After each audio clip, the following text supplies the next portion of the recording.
पत्थरों के शहर में मिट्टी का मकान कौन रखता है? आजकल हवा के लिए रोशनदान कौन रखता है? बहला फुसलाकर छोड़ आते हैं। वृद्ध आश्रम में माँ बाप को, क्योंकि आजकल पुराना सामान घर में कौन रखता है? नमस्कार दोस्तों, आप सबका दिल से स्वागत है। दोस्तों, आज एक कहानी के माध्यम से आज की कड़वी सच्चाई पहचान करवाएंगे। दोस्तों, सच्चाई यह है कि आजकल के बच्चे अपने माँ बाप को एक बोझ समझते हैं। साथियों, क्या आप लोग ने ये सोचा है कि क्यों अपने माता पिता को अकेला छोड़ देते हैं? आजकल तो लगता है कि यह एक सामान्य सी बात बन चुकी है।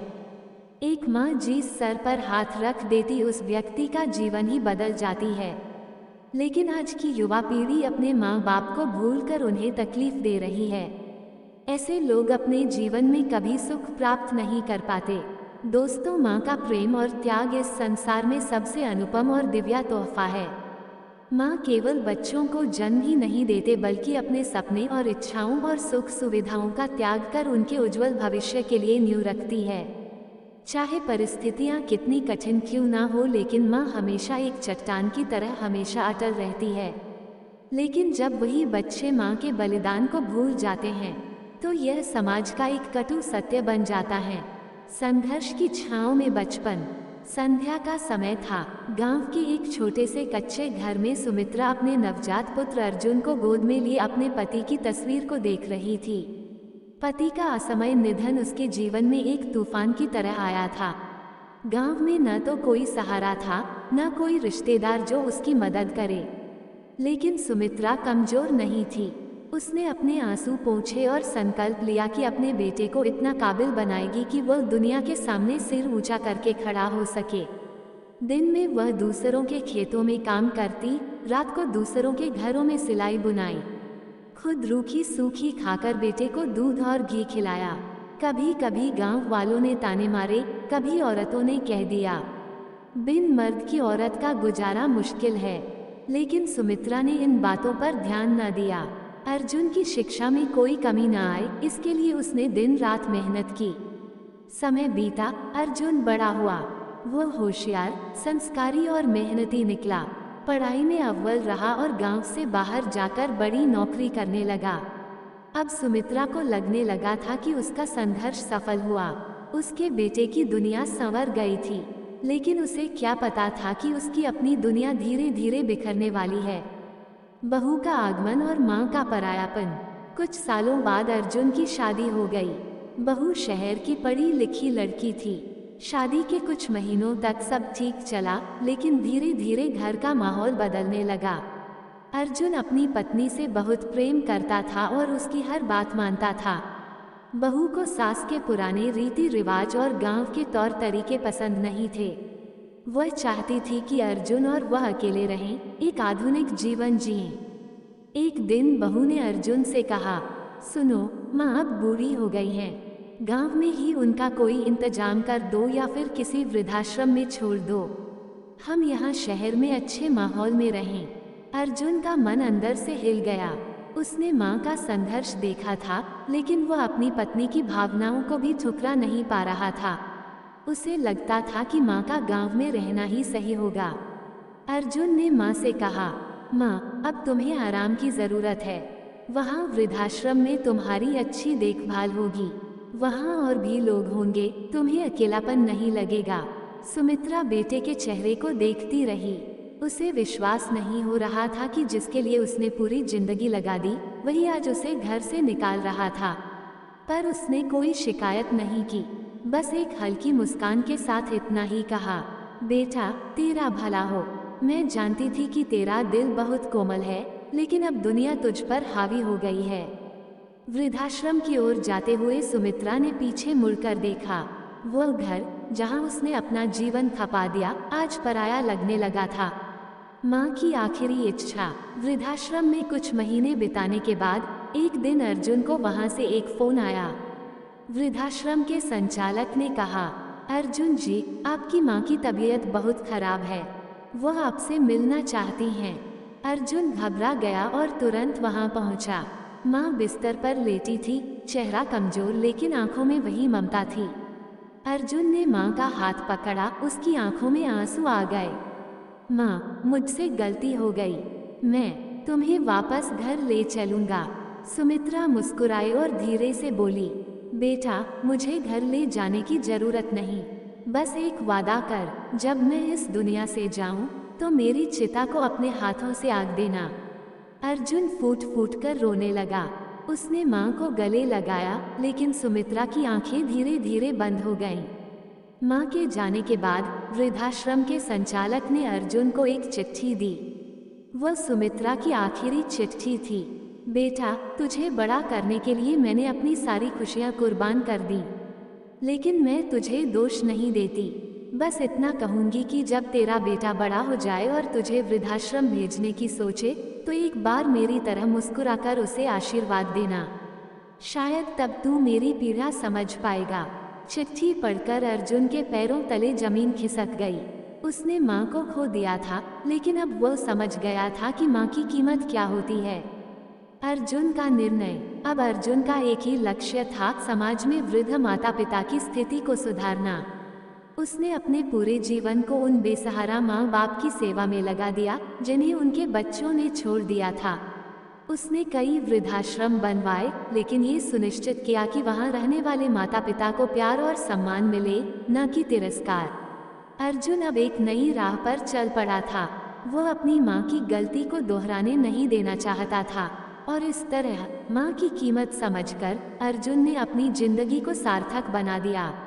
एक दिन अर्जुन के वृद्धाश्रम में एक युवक अपने पिता को छोड़ने आया। उसकी आंखों में वही दुविधा थी जो कभी अर्जुन की आंखों में थी। अर्जुन ने उसे रोका और कहा, अगर आज तुमने अपने पिता को छोड़ दिया तो कल तुम्हारे बच्चे तुम्हें छोड़ देंगे। युवक ठिठक गया। उसने अपने पिता की ओर देखा और धीरे धीरे उनके पैरों में गिर पड़ा। वो उन्हें वापस घर ले गया। अर्जुन मुस्कुराया। अब उसकी माँ की सीख केवल उसकी नहीं रही, बल्कि पूरे समाज की बन गई थी। माँ बाप को घर से निकालना आसान होता है, लेकिन जब वे दुनिया से चले जाते हैं तब उनकी कमी कभी पूरी नहीं होती। अर्जुन की नई राह। अर्जुन अब पूरी तरह अपने मिशन में लग चुका था। उसने अपने अनुभव से सीखा कि समाज में बुजुर्गों की स्थिति सुधारने के लिए केवल वृद्धाश्रम बनवाना ही काफ़ी नहीं है, बल्कि लोगों की मानसिकता बदलनी जरूरी है। वह जगह जगह जाकर लोगों को ये समझाने लगा कि माता पिता को वृद्धाश्रम में छोड़ना कोई समाधान नहीं है, बल्कि यह हमारे संस्कारों की हार है। एक दिन अर्जुन को एक बड़े व्यापारिक सम्मेलन में बुलाया गया, जहां देश के कई बड़े उद्योगपति और समाजसेवी मौजूद थे। वहां उसने एक सशक्त भाषण दिया। हम लोग बड़ी बड़ी कंपनियां बनाते हैं, ऊंची इमारतें खड़ी करते हैं, लेकिन अपने माता पिता के लिए एक कमरा तक नहीं बना पाते। क्या हमारी सफलता का यही अर्थ है? जिस माँ ने हमें 9 महीने कोख में रखा, जिसने अपने खून पसीने से हमें बड़ा किया, हम उसे अपनी जिंदगी के आखिरी दिनों में अकेला छोड़ देते हैं। सोचिए, अगर आज हम ऐसा कर रहे हैं तो कल हमारे बच्चे भी यही करेंगे। उसका भाषण सुनकर वहां मौजूद कई लोग भावुक हो गए। उसी दिन 5 बड़े व्यापारियों ने घोषणा की कि वे अपने अपने शहरों में माँ का घर नाम से ऐसी जगहें बनाएंगे जहां बुजुर्ग माता पिता सम्मान के साथ रह सकें, लेकिन उनके बच्चों को भी यह सिखाया जाएगा कि उन्हें अपने माता पिता को कभी अकेला नहीं छोड़ना चाहिए।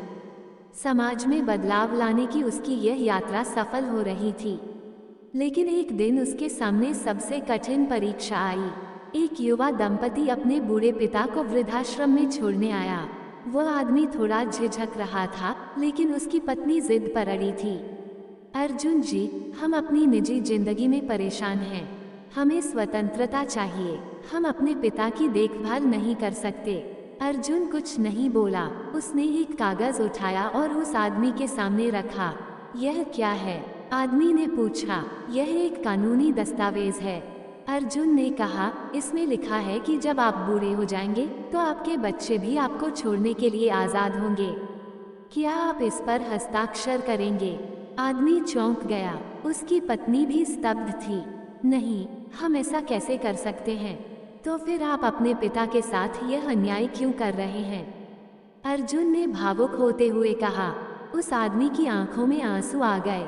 उसने अपने पिता के पैर छुए और कहा, पिताजी, मैं आपको कभी नहीं छोड़ूंगा। वो अपने पिता को वापस घर ले गया। अर्जुन की आंखें नम हो गईं। उसने आसमान की ओर देखा और महसूस किया कि कहीं न कहीं उसकी माँ उसे आशीर्वाद दे रही थी। अर्जुन की यह पहल पूरे देश में फैल गई। धीरे धीरे लोग समझने लगे कि माता पिता को छोड़ना समाधान नहीं, बल्कि सबसे बड़ी भूल है। माँ का घर अब सिर्फ एक संस्था नहीं, बल्कि एक आंदोलन बन चुका था। एक दिन अर्जुन के दरवाजे पर एक युवक आया। उसने अर्जुन के पैर छुए और कहा, सर, मैं आपकी तरह बनना चाहता हूँ। अर्जुन मुस्कुराया और कहा, अगर तुम सच में मेरी तरह बनना चाहते हो तो सबसे पहले अपने माता पिता को गले लगाओ और उनसे कहो, मैं हमेशा आपके साथ हूँ। युवक ने तुरंत अपने माता पिता को फोन लगाया और रोते हुए कहा, माँ पापा, मैं आपको लेने आ रहा हूँ। अब आप मेरे साथ रहेंगे। अर्जुन जानता था कि उसकी माँ भले ही अब इस दुनिया में नहीं थी, लेकिन उसकी सीख अमर हो गई थी। अर्जुन की नई जिम्मेदारी। अर्जुन की मुहिम अब पूरे देश में फैलने लगी थी। जगह जगह माँ का घर केंद्र खुल रहे थे और समाज में बुजुर्गों के प्रति सोच बदलने लगी थी। लेकिन अर्जुन जानता था कि सिर्फ जागरूकता फैलाना ही काफी नहीं, असली बदलाव तब आएगा जब कानून भी माता पिता के अधिकारों की रक्षा करेगा। इसी उद्देश्य से वह सरकार से मिलने पहुंचा। वहां उसने एक प्रस्ताव रखा, अगर कोई संतान अपने माता पिता को छोड़ दे तो उसे उत्तराधिकार से वंचित कर दिया जाए और कानूनन दंडित किया जाए। सरकार ने इस प्रस्ताव पर विचार किया। कुछ महीनों बाद एक नया कानून बना, माता पिता सुरक्षा अधिनियम, जिसके तहत यदि कोई व्यक्ति अपने बुजुर्ग माता पिता को अकेला छोड़ता है या उनकी देखभाल नहीं करता तो उसे कानूनी दंड भुगतना होगा। अब अर्जुन की कोशिशें रंग लाने लगी थीं, लेकिन उसके सामने एक और चुनौती खड़ी थी। एक दिन अर्जुन के पास एक वृद्ध महिला आई। उसकी आंखों में आंसू थे। बेटा, तूने पूरे देश के बुजुर्गों का सहारा लिया, लेकिन तेरा अपना घर तो सूना है। तेरा भी तो कोई परिवार होगा। अर्जुन चुप रह गया। सच में वह अपनी माँ के जाने के बाद पूरी तरह इस मिशन में लग गया था। उसने शादी नहीं की थी, परिवार नहीं बसाया था। उसके जीवन का हर पल बस उन माता पिता के लिए था जिन्हें उनके बच्चों ने छोड़ दिया था। उस रात अर्जुन अकेला बैठकर सोचने लगा, क्या वह सच में अधूरा रह गया? क्या उसने अपना निजी जीवन त्याग कर सही किया? पर तभी उसकी नज़र अपनी माँ की तस्वीर पर पड़ी। ऐसा लगा जैसे तस्वीर मुस्कुरा रही हो, जैसे कह रही हो, बेटा, तेरा परिवार वही है जो तुझ पर निर्भर है। अर्जुन मुस्कुराया। उसे एहसास हुआ कि उसके पास दुनिया की सबसे बड़ी दौलत है, हजारों माता पिताओं का आशीर्वाद, एक नई पीढ़ी का जन्म। अब अर्जुन की कोशिशें सिर्फ वर्तमान तक सीमित नहीं थीं। वह चाहता था कि आने वाली पीढ़ी भी इस संदेश को आगे बढ़ाए। उसने स्कूलों और कॉलेजों में संस्कार अभियान चलाया, जहां बच्चों को बचपन से ही माता पिता के सम्मान का महत्व सिखाया जाता। धीरे धीरे समाज में बदलाव आने लगा। अब लोग अपने माता पिता को वृद्धाश्रम छोड़ने की बजाय उनके साथ रहने को प्राथमिकता देने लगे। माँ का घर अब सिर्फ जरूरतमंदों की शरण स्थली नहीं था, बल्कि यह एक प्रतीक बन चुका था, एक ऐसी दुनिया का जहाँ कोई भी माँ बाप अकेले नहीं होते। समय बीतता गया। अर्जुन बूढ़ा हो गया था, लेकिन उसका मिशन जिंदा था। एक दिन जब वो अपने आश्रम में बैठे बुजुर्गों से बातें कर रहा था, तो एक युवक दौड़ता हुआ आया। अर्जुन जी, मेरे माता पिता ने मुझे छोड़ दिया था, लेकिन आपकी कहानी ने मेरी सोच बदल दी। आज मैं न सिर्फ अपने माता पिता की देखभाल कर रहा हूँ, बल्कि कई और बुजुर्गों की भी सेवा कर रहा हूँ। अर्जुन की आंखें नम हो गईं। उसे महसूस हुआ कि उसका कार्य अब उसके जीवन से आगे बढ़ चुका है। अब अर्जुन सिर्फ एक इंसान नहीं था, वह एक विचार बन चुका था। एक ऐसा विचार जो पीढ़ियों तक जीवित रहेगा। अर्जुन का सबसे बड़ा निर्णय। अर्जुन की कोशिशों ने समाज में गहरी जड़ें जमा ली थीं। माँ का घर अब सिर्फ एक संस्था नहीं, बल्कि एक विचारधारा बन चुका था। लेकिन अर्जुन जानता था कि समाज में बदलाव लाने के लिए ये लड़ाई अभी खत्म नहीं हुई थी। एक दिन जब अर्जुन वृद्धाश्रम में बुजुर्गों के साथ बैठा था, तभी एक महिला रोती हुई वहां आई। उसकी गोद में एक छोटा बच्चा था। उसने अर्जुन के पैरों में गिरकर कहा, बाबूजी, मेरे पति मुझे छोड़कर चले गए। मेरे पास कोई सहारा नहीं है। मेरा बच्चा भूखा है, कहाँ जाऊं? अर्जुन ने उसे उठाया और उसकी आंखों में देखा। वो खुद अपनी माँ को संघर्ष करते देख चुका था। उसे एहसास हुआ कि यह लड़ाई सिर्फ बुजुर्गों की नहीं है, बल्कि उन असहाय माताओं और बच्चों की भी है जिन्हें समाज ने अकेला छोड़ दिया है। अर्जुन ने घोषणा की, अब माँ का घर सिर्फ बुजुर्गों के लिए नहीं, बल्कि उन माताओं और बच्चों के लिए भी होगा जिन्हें समाज ने अस्वीकार कर दिया है। यह एक ऐसा घर होगा जहाँ कोई भी बेसहारा नहीं होगा। परिवार की नई परिभाषा। अब माँ का घर में न सिर्फ बुजुर्ग रहते थे, बल्कि अनाथ बच्चे और बेसहारा माताएं भी वहाँ पनाह पाने लगीं। यहाँ बुजुर्गों को पोता पोती का प्यार मिला और अनाथ बच्चों को दादा दादी का स्नेह। वृद्धजनों ने बच्चों को कहानियाँ सुनाई, जीवन के सबक सिखाए और बच्चे उन्हें अपनी शरारतों से खुश रखने लगे। एक दिन एक बुजुर्ग व्यक्ति ने अर्जुन से कहा, बेटा, तूने हमें सिर्फ सहारा नहीं दिया, बल्कि हमें फिर से परिवार दिया है। अर्जुन मुस्कुरा दिया। उसे अब यकीन हो गया था कि उसने सही रास्ता चुना है। अर्जुन की विरासत। समय बीतता गया। अर्जुन बूढ़ा हो गया था, लेकिन उसका सपना जिंदा था। अब उसकी बनाई संस्था देश भर में फैल चुकी थी। माँ का घर सिर्फ भारत ही नहीं, बल्कि दुनिया के कई देशों में खुल चुका था। लेकिन अब अर्जुन थक चुका था। एक दिन वो अपने आश्रम में एक पुराने पेड़ के नीचे बैठा था। एक छोटा बच्चा उसके पास आया और उसकी गोद में बैठ गया। दादू, क्या आप हमेशा हमारे साथ रहेंगे? बच्चे ने मासूमियत से पूछा। अर्जुन ने बच्चे के सिर पर हाथ फेरा और मुस्कुराया। हाँ बेटा, जब तक तुम अपने माता पिता से प्यार करोगे, मैं हमेशा तुम्हारे साथ रहूँगा। उस रात अर्जुन ने अपनी आंखें बंद कर लीं।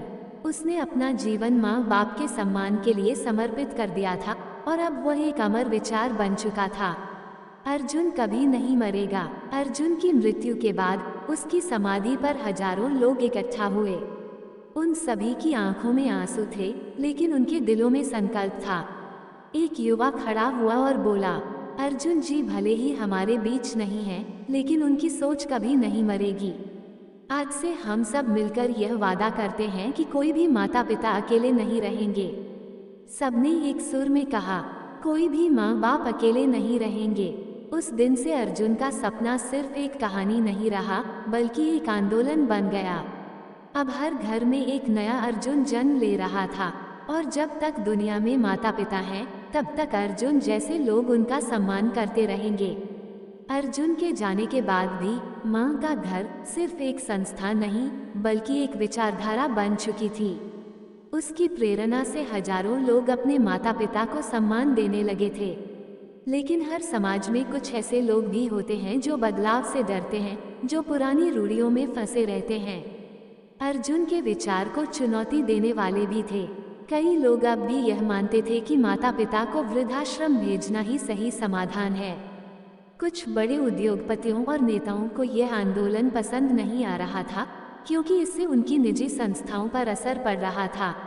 एक दिन एक अमीर व्यवसायी जो कई वृद्धाश्रम चलाता था, उसने माँ का घर को बंद करवाने की साजिश रची।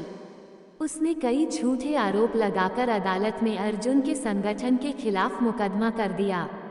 जब ये खबर फैली कि माँ का घर बंद हो सकता है, तो हजारों लोग सड़कों पर उतर आए। वे अर्जुन के विचारों को बचाने के लिए एकजुट हो गए। अदालत में जब मुकदमे की सुनवाई हुई, तो वहां एक वृद्ध महिला आगे आई। वह कांपते हाथों से खड़ी हुई और जज से बोली, माय लॉर्ड, अगर माँ का घर न होता तो मैं आज सड़कों पर भीख मांग रही होती। अर्जुन बेटा चला गया, लेकिन उसकी आत्मा अभी भी इस घर में बसती है।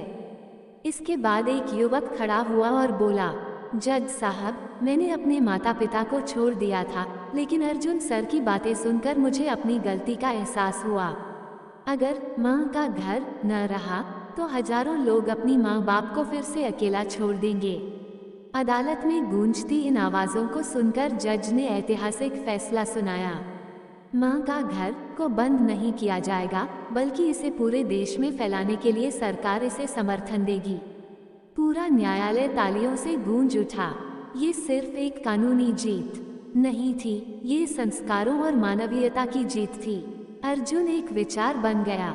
अब माँ का घर सिर्फ एक संस्था नहीं थी, बल्कि यह एक राष्ट्रीय आंदोलन बन चुका था। हर शहर, हर गांव में इसका विस्तार हो रहा था। एक दिन एक युवा लड़की अपने माता पिता के साथ माँ का घर आई। उसने वहाँ की दीवार पर अर्जुन की तस्वीर देखी और अपनी माँ से पूछा, माँ, ये कौन है?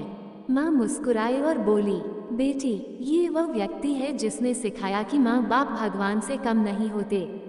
यह अर्जुन है जो हमें अपने माता पिता का सम्मान करना सिखाकर अमर हो गए। लड़की ने तस्वीर को प्रणाम किया और कहा, मैं भी बड़ी होकर अर्जुन की तरह बनूंगी। एक नई सुबह की शुरुआत। अब समाज बदल रहा था। बच्चे अपने माता पिता को वृद्धाश्रम छोड़ने के बजाय उन्हें साथ रखने लगे थे। माँ का घर सिर्फ एक छत नहीं, बल्कि एक परिवार बन चुका था। अर्जुन के विचार अब हर दिल में घर कर चुके थे। उसकी कही एक बात हमेशा याद रखी गई, अगर तुम अपने माता पिता को छोड़ सकते हो तो याद रखना, कल तुम्हारे बच्चे भी तुम्हें अकेला छोड़ सकते हैं। इसलिए प्यार और सम्मान दो ताकि तुम्हें भी वही मिले। समय बीतता गया, लेकिन माँ का घर लगातार बढ़ता गया। अब ये केवल भारत में ही नहीं, बल्कि कई अन्य देशों में भी फैल चुका था। हर जगह अर्जुन के विचारों से प्रेरित लोग बुजुर्गों और बेसहारा माताओं के लिए काम कर रहे थे। लेकिन एक सवाल सभी के मन में था, अब अर्जुन की विरासत को आगे कौन बढ़ाएगा? एक दिन एक युवा लड़की आर्या माँ का घर के मुख्यालय पहुंची। वो गरीब परिवार से थी, लेकिन पढ़ाई में तेज थी। उसने अर्जुन के बारे में बचपन से सुना था और उसकी प्रेरणा से उसने समाज सेवा को अपना जीवन बना लिया था। आर्या ने संस्था के प्रमुखों से कहा, अर्जुन सर चले गए, लेकिन उनकी सोच जिंदा है। मैं इस सोच को आगे ले जाना चाहती हूँ। मुझे सेवा का अवसर दीजिए। उसकी लगन देखकर बुजुर्गों ने उसे सिर पर हाथ रखा और कहा, बेटी, अब तू ही इस आंदोलन की नई अर्जुन है। आर्या ने पूरे मन से माँ का घर को आगे बढ़ाने का प्रण लिया। नई चुनौतियाँ, नई उम्मीदें। समाज में बदलाव तो आ रहा था, लेकिन चुनौतियाँ खत्म नहीं हुई थीं। कुछ लोग अब भी माँ का घर के खिलाफ थे। उन्हें लगता था कि यह संस्था परिवारों को तोड़ रही है, जबकि सच तो ये था कि यह उन्हें जोड़ रही थी। एक दिन एक बड़े व्यवसायी ने आर्या को धमकी दी, अगर तुमने इस संस्था को और फैलाने की कोशिश की तो हम इसे बंद करवा देंगे। आर्या डरने वालों में से नहीं थी। उसने आत्मविश्वास से कहा, अगर तुम लोगों के पास दौलत है तो हमारे पास माता पिता का आशीर्वाद है। तुम हमें नहीं हरा सकते। आर्या ने पूरे देश में एक नया अभियान शुरू किया, माँ बाप को छोड़ना नहीं, उनका सम्मान करो। यह आंदोलन वायरल हो गया। हर घर में लोग अपने माता पिता के साथ समय बिताने लगे। सोशल मीडिया पर भी लोग अर्जुन और आर्या की सोच को फैलाने लगे। अब माँ का घर एक विचारधारा नहीं, बल्कि हर घर की जरूरत बन चुका था। अर्जुन का सपना पूरा हुआ। कई साल बाद एक दिन आर्या वृद्धाश्रम में एक बुजुर्ग महिला से मिलने गई। वो महिला बहुत कमजोर थी, लेकिन जब उसने आर्या को देखा तो उसकी आंखों में चमक आ गई। बेटा, तूने अर्जुन का सपना पूरा कर दिया। आर्या मुस्कुराए और महिला का हाथ थामकर बोली, नहीं दादी, मैंने नहीं, हम सब ने मिलकर इसे पूरा किया है। अब माँ का घर सिर्फ एक संस्था नहीं, बल्कि हर घर का हिस्सा बन चुका था। अब कोई माता पिता अकेले नहीं थे। समाज बदल चुका था और इस बदलाव की शुरुआत सिर्फ एक बेटे के पछतावे से हुई थी। अर्जुन का संदेश आने वाली पीढ़ियों तक। समय बीत चुका था। माँ का घर अब सिर्फ भारत में ही नहीं, बल्कि विश्व भर में बुजुर्गों और बेसहारा माताओं का सबसे बड़ा सहारा बन चुका था। आर्या ने अर्जुन की विरासत को अपने कंधों पर लिया और इसे और भी आगे बढ़ाया। लेकिन समाज कभी एक जैसा नहीं रहता। नई पीढ़ियां आईं, नई सोच जन्मी और साथ ही नई चुनौतियां भी सामने आईं। अब दुनिया डिजिटल हो चुकी थी। लोग पहले से ज़्यादा व्यस्त हो गए थे। रिश्ते सोशल मीडिया और फ़ोन कॉल तक सीमित रह गए थे। बुजुर्गों के लिए सम्मान तो था, लेकिन समय की कमी ने उन्हें फिर से अकेलापन दे दिया था। आर्या इस बदलाव को देख रही थी। उसे समझ आ रहा था कि अगर माँ का घर को आने वाली पीढ़ियों तक जिंदा रखना है, तो इसे नए युग के हिसाब से बदलना होगा। माँ का घर, नई सोच, नई पहल। आर्या ने एक नई योजना बनाई, माँ का घर डिजिटल परिवार। इस योजना के तहत उन लोगों को जो दूर रहते थे, उनके माता पिता से जोड़ने के लिए वर्चुअल परिवार बनाए गए। अब एक ऐप के जरिए लोग अपने माता पिता से जुड़ सकते थे, उन्हें डॉक्टर की सलाह दिलवा सकते थे, उनके लिए सहायता की सुविधा दे सकते थे। लेकिन आर्या को सिर्फ डिजिटल समाधान नहीं चाहिए था। उसने माँ का घर के तहत युवा अभिभावक योजना भी शुरू की। इसके तहत ऐसे लोग जो माता पिता की सेवा करना चाहते थे लेकिन उनके अपने माता पिता नहीं थे, उन्हें ऐसे बुजुर्गों से जोड़ा गया जो अकेले थे। अब एक नई परंपरा जन्म ले रही थी। खून का रिश्ता जरूरी नहीं, प्यार और सम्मान ही असली रिश्ता है। आर्या के इस कदम से समाज में एक नई क्रांति आ गई। हर बदलाव के साथ चुनौतियां आती हैं। आर्या का ये कदम कुछ बड़े व्यवसायियों और नेताओं को पसंद नहीं आया। अब तक कई वृद्धाश्रम ऐसे थे जो बुजुर्गों की सेवा के नाम पर सिर्फ पैसे कमाने का जरिया बन गए थे। जब माँ का घर का विस्तार हुआ तो उनका व्यापार ठप पड़ने लगा। उन्होंने आर्या और उसकी टीम पर कई झूठे आरोप लगाने शुरू कर दिए। अखबारों में खबरें छपने लगीं। क्या माँ का घर सिर्फ एक दिखावा है? क्या बुजुर्गों की सेवा के नाम पर करोड़ों का घोटाला? आर्या जानती थी कि यह सब साजिश थी, लेकिन समाज में विश्वास तोड़ना बहुत आसान होता है। लोगों के मन में शक पैदा होने लगा। मुश्किल समय में धैर्य रखना। आर्या परेशान थी। वो अर्जुन से जुड़ी किताबों और वीडियो को देखने लगी। उसे अर्जुन के कहे हुए शब्द याद आए, जब भी सत्य को चुनौती मिलेगी, लोग पहले शक करेंगे, लेकिन अगर तुम सही रास्ते पर हो तो धैर्य रखो, सत्य की जीत निश्चित होती है। आर्या ने हिम्मत नहीं हारी। उसने अपने समर्थकों को इकट्ठा किया और माँ का घर के हर हिस्से का ऑडिट करवाया, हर रिपोर्ट को जनता के सामने रखा। जल्द ही सच सामने आ गया। झूठे आरोप लगाने वालों का पर्दाफाश हो गया। अब माँ का घर पर जनता का विश्वास पहले से भी ज्यादा बढ़ गया था। अगली पीढ़ी का अर्जुन कौन होगा? आर्या की उम्र बढ़ रही थी। उसने अपनी पूरी जिंदगी इस मिशन में लगा दी थी, लेकिन हर आंदोलन को आगे बढ़ाने के लिए नई पीढ़ी की जरूरत होती है। आर्या ने एक नई योजना बनाई, अर्जुन नेतृत्व प्रशिक्षण। अब हर शहर में ऐसे युवाओं को तैयार किया जा रहा था जो माँ का घर के इस आंदोलन को आगे बढ़ा सकें। एक दिन जब आर्या एक गांव के माँ का घर केंद्र में बैठी थी, तब एक बच्चा दौड़ता हुआ आया। दीदी, दीदी, मुझे भी अर्जुन बनना है। आर्या ने उसकी ओर देखा और मुस्कुराई। क्यों बनना है अर्जुन? उसने पूछा। बच्चे ने जो जवाब दिया, उसने आर्या की आंखों में आंसू ला दिए। क्योंकि मैं नहीं चाहता कि इस दुनिया में कोई भी माँ अकेली रोए। समय बदलेगा, पीढ़ियां बदलेंगी, लेकिन जब तक दुनिया में कोई भी बच्चा ये कहेगा कि मैं अर्जुन बनना चाहता हूँ, तब तक अर्जुन जिंदा रहेगा। अब माँ का घर सिर्फ एक संस्था नहीं, बल्कि एक आदर्श बन चुका था। जहाँ एक माँ अकेली होती थी, वहाँ अब उसे संतान मिल जाती थी। जहाँ कोई वृद्ध अकेला होता था, वहाँ उसे परिवार मिल जाता था। अर्जुन का सपना अब सिर्फ एक कहानी नहीं रहा, बल्कि यह हर दिल की धड़कन बन चुका था। जब दुनिया ने माँ का घर को सलाम किया, माँ का घर अब सिर्फ भारत तक सीमित नहीं था, यह एक वैश्विक आंदोलन बन चुका था। अमेरिका, यूरोप, अफ्रीका और एशिया के कई देशों में इसने अपनी जगह बना ली थी। लेकिन इस सफर में एक बड़ी चुनौती आने वाली थी, एक ऐसी चुनौती जो अर्जुन की विरासत के अस्तित्व को मिटा सकती थी। बुजुर्गों के खिलाफ एक नई साजिश। जैसे जैसे माँ का घर का प्रभाव बढ़ा, वैसे वैसे कुछ शक्तिशाली लोग इससे डरने लगे। कई देशों में कंपनियों और सरकारों को ये लगने लगा कि यदि बुजुर्गों को परिवार का प्यार और सम्मान मिलेगा, तो वृद्धाश्रम और हेल्थ केयर इंडस्ट्री पर बुरा असर पड़ेगा। धीरे धीरे एक प्रचार अभियान चलाया जाने लगा कि बुजुर्गों को परिवार पर निर्भर नहीं रहना चाहिए। बुढ़ापा एक व्यक्तिगत जिम्मेदारी है, समाज की नहीं। कई टीवी चैनलों, सोशल मीडिया प्लेटफॉर्म्स और अखबारों में माँ का घर को पुराने विचारों पर आधारित संस्था बताया जाने लगा। बच्चों के मन में यह बात डाली जाने लगी कि माँ बाप को अपने पैरों पर खड़ा होना चाहिए, उन्हें परिवार की जरूरत नहीं। यह विचारधारा धीरे धीरे फैलने लगी और कई देशों में माँ का घर को बंद करने की मांग उठने लगी। आर्या का सबसे कठिन फैसला। आर्या इस साजिश को समझ रही थी, लेकिन ये लड़ाई आसान नहीं थी। सिर्फ भावनाओं से यह युद्ध नहीं जीता जा सकता था।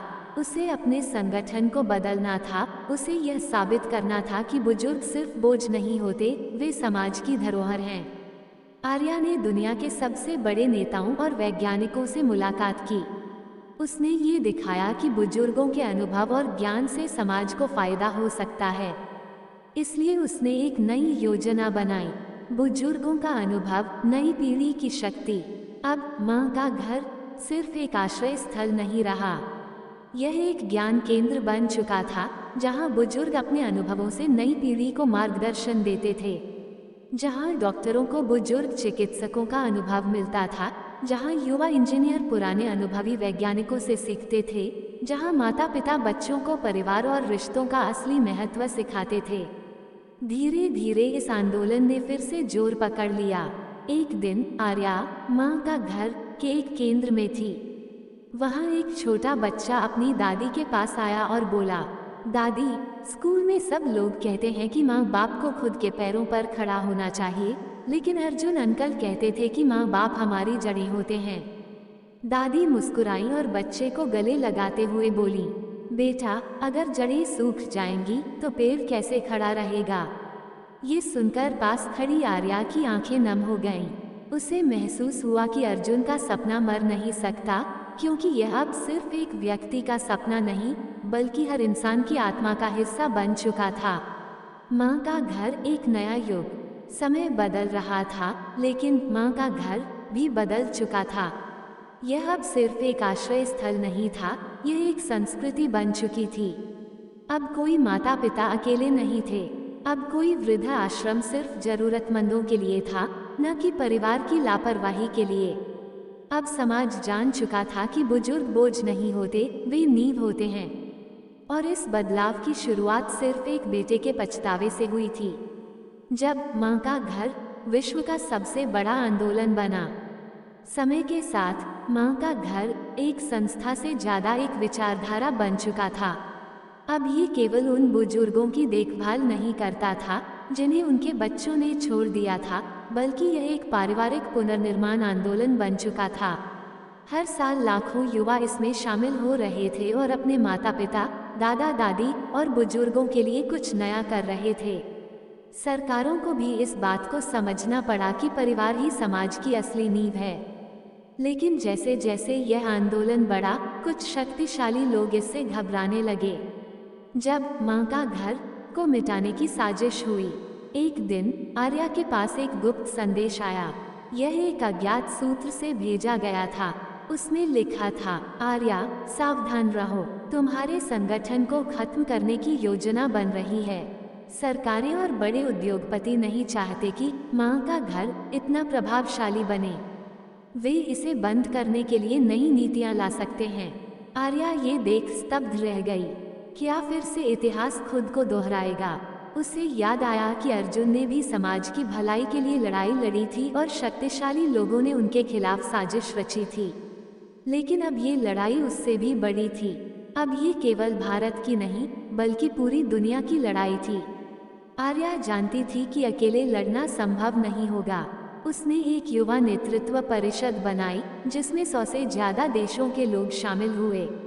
इस परिषद का उद्देश्य था बुजुर्गों के लिए नए रोजगार के अवसर देना, युवाओं को परिवार के महत्व का पाठ पढ़ाना, ऐसी नीति बनाना जिससे माता पिता को अकेले छोड़ना कानूनी अपराध बने। धीरे धीरे यह आंदोलन इतना बड़ा हो गया कि संयुक्त राष्ट्र को इसमें हस्तक्षेप करना पड़ा। दुनिया के कई बड़े देशों ने माँ का घर को आधिकारिक रूप से अपनाने की घोषणा कर दी। जब दुनिया ने आर्या को सलाम किया, कुछ वर्षों बाद संयुक्त राष्ट्र महासभा में एक ऐतिहासिक घोषणा हुई। आर्या को मंच पर बुलाया गया और दुनिया के सबसे बड़े नेताओं ने कहा, आज हम इस बात को स्वीकार करते हैं कि माता पिता और बुजुर्ग समाज की सबसे अनमोल धरोहर हैं। आज से माँ का घर एक वैश्विक आंदोलन बन जाएगा और हर देश में माता पिता की देखभाल को अनिवार्य किया जाएगा। पूरी दुनिया तालियों से गूंज उठी। यह एक ऐतिहासिक क्षण था। आर्या की आंखों में आंसू थे। उसने अर्जुन की तस्वीर की ओर देखा और धीरे से कहा, अर्जुन, तुम्हारा सपना पूरा हुआ। अब कोई भी माँ बेसहारा नहीं होगी। कुछ साल बाद एक छोटे से गांव में एक लड़की का जन्म हुआ। उसके माता पिता ने उसका नाम अर्जुनी रखा। जब वह बड़ी हुई तो उसने अपनी माँ से पूछा, माँ, मेरा नाम अर्जुनी क्यों रखा? उसकी माँ मुस्कुराई और कहा, क्योंकि तुम्हारा नाम उस व्यक्ति के नाम पर रखा गया है जिसने पूरी दुनिया को सिखाया कि माता पिता से बड़ा कोई नहीं होता। अर्जुनी मुस्कुराई और बोली, फिर तो मैं भी अर्जुन की तरह बनूंगी। भाग 42। ये कहानी कभी खत्म नहीं होगी। जब तक इस दुनिया में माता पिता हैं, जब तक कोई बच्चा ये कहेगा कि मैं अर्जुन बनना चाहता हूँ, तब तक ये कहानी चलती रहेगी। ये सिर्फ एक कहानी नहीं बल्कि एक आंदोलन है। हर बार जब कोई बेटा या बेटी अपने माता पिता को प्यार और सम्मान देगा, तब अर्जुन का सपना और भी मजबूत होगा। समय बीतता गया। माँ का घर अब सिर्फ धरती तक सीमित नहीं रहा। तकनीक के विकास ने इंसान को मंगल और चंद्रमा तक बस्तियां बसाने की शक्ति दे दी थी। लेकिन सवाल ये था, क्या इस नई दुनिया में भी माता पिता को वही सम्मान मिलेगा? आर्या अब बूढ़ी हो चुकी थी, लेकिन उसकी सोच युवा थी। उसने अपने उत्तराधिकारी अर्जुनी को बुलाया और कहा, बेटा, हम धरती पर बहुत कुछ बदल चुके हैं, लेकिन भविष्य में लोग अगर दूसरे ग्रहों पर बसेंगे तो क्या वे माता पिता को याद रखेंगे? अर्जुनी ने मुस्कुराकर जवाब दिया, माँ, जब तक माँ का घर है तब तक हर घर में माता पिता का सम्मान रहेगा। और इसी के साथ एक नई योजना बनाई गई, माँ का घर इंटरगैलेक्टिक मिशन। अब माँ का घर ने घोषणा की कि मंगल, चंद्रमा और भविष्य में जहाँ भी इंसानी बस्तियाँ बसेंगी, वहाँ पहली इमारत माँ का घर की होगी। दुनिया देख रही थी कि कैसे एक आंदोलन जिसने एक छोटे से गांव से जन्म लिया था, अब अंतरिक्ष तक पहुँच चुका था। लेकिन ये सब इतिहास से मिली सीख के कारण संभव हुआ था। अर्जुनी ने इतिहास के पन्ने पलटे और पाया कि प्राचीन सभ्यताएं इसलिए खत्म हुई क्योंकि उन्होंने बुजुर्गों की बुद्धिमत्ता को नकार दिया था। रोम का पतन, माया सभ्यता का अंत और कई अन्य सभ्यताओं का विनाश इसी कारण हुआ था। इसलिए उसने घोषणा की, जो समाज अपने बुजुर्गों को भूल जाता है वह खुद को खत्म करने की ओर बढ़ जाता है। यह विचार पूरी दुनिया में फैल गया। अब हर स्कूल, हर कॉलेज, हर सरकारी नीति में बुजुर्गों के सम्मान और उनकी भूमिका को अनिवार्य कर दिया गया। सालों बाद आर्या अपनी उम्र के अंतिम पड़ाव पर थी। वह अपनी कुर्सी पर बैठी थी, आसमान की ओर देख रही थी। अर्जुनी उसके पास आई और बोली, माँ, हमने कर दिखाया। आर्या मुस्कुराई, हाँ बेटा, लेकिन ये सिर्फ एक शुरुआत है। उसने अर्जुनी का हाथ पकड़ा और कहा, याद रखना, ये कहानी कभी खत्म नहीं होगी। हर बार जब कोई माता पिता अपने बच्चों को संस्कार देंगे, जब कोई बेटा या बेटी अपने माँ बाप को सम्मान देगा, तब अर्जुन और अर्जुनी अमर रहेंगे। जब तक इंसान का अस्तित्व रहेगा, जब तक कोई माता पिता अपने बच्चे को पहली बार गले लगाएंगे, जब तक कोई वृद्ध अपने पोते पोती को कहानियाँ सुनाएगा, तब तक ये कहानी चलती रहेगी।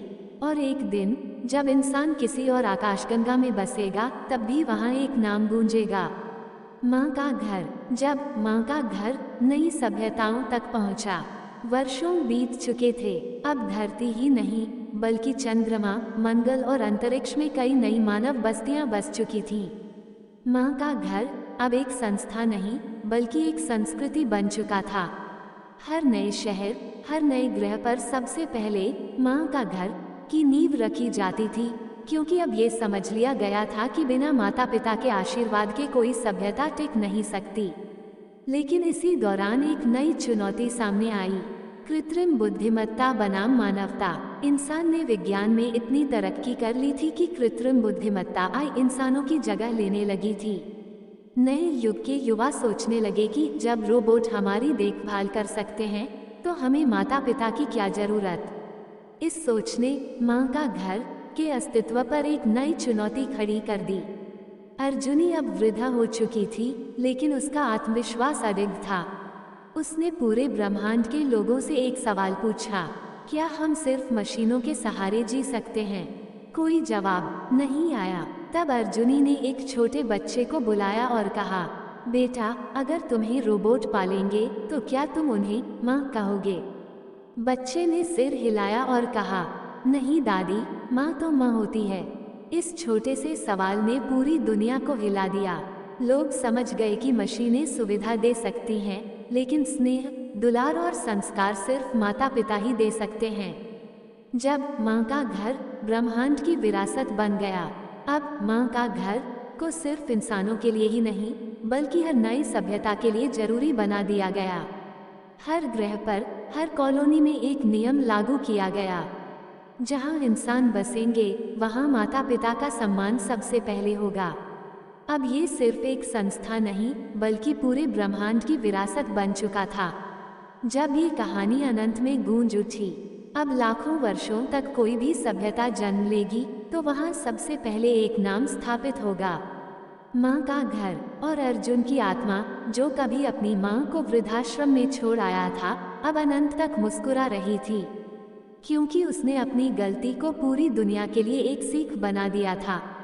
जब माँ का घर समय से परे हो गया, वर्षों, सदियों और सहस्राब्दियों के बाद भी माँ का घर सिर्फ एक संस्था नहीं, बल्कि समय से परे एक विचारधारा बन चुका था।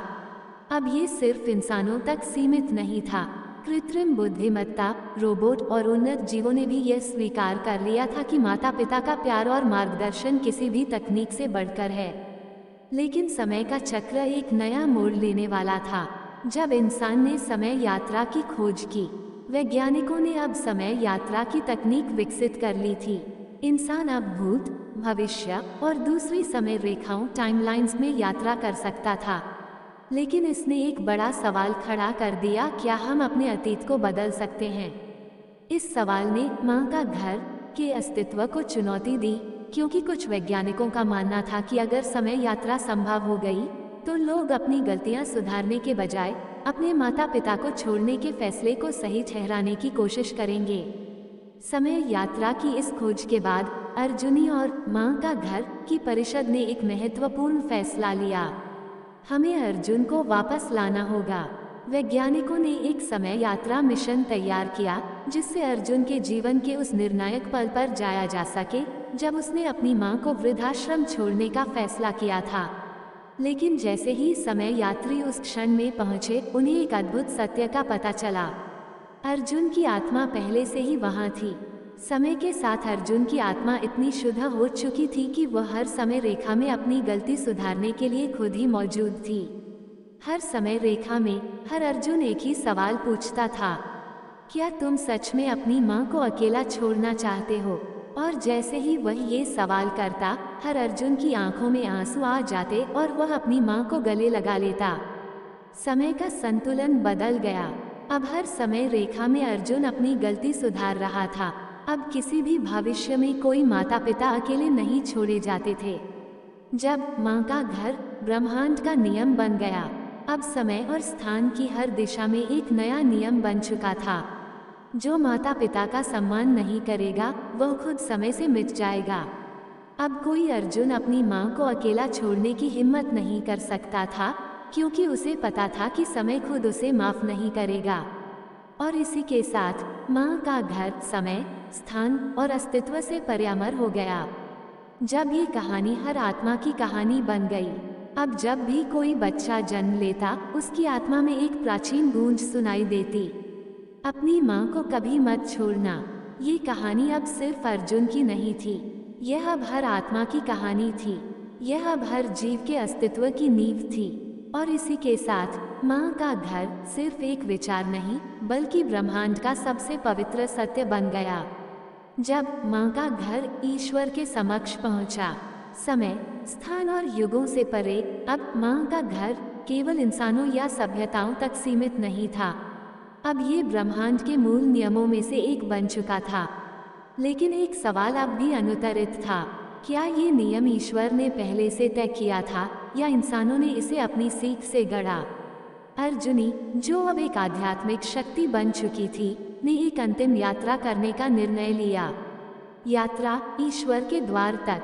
जब अर्जुनी ने सृष्टि के रचयिता से प्रश्न किया, एक दिव्य प्रकाश के बीच अर्जुनी पहुंची उस स्थान पर जहां समय की कोई सीमा नहीं थी, जहां सृष्टि की आत्मा बसती थी। वहां उसने एक अदृश्य शक्ति से प्रश्न किया, हे सृष्टि के स्वामी, क्या माता पिता का सम्मान कोई नया नियम है या ये सृष्टि के निर्माण से पहले ही तय था? उत्तर आया, यह कोई नया नियम नहीं, बल्कि यही सृष्टि की नींव है।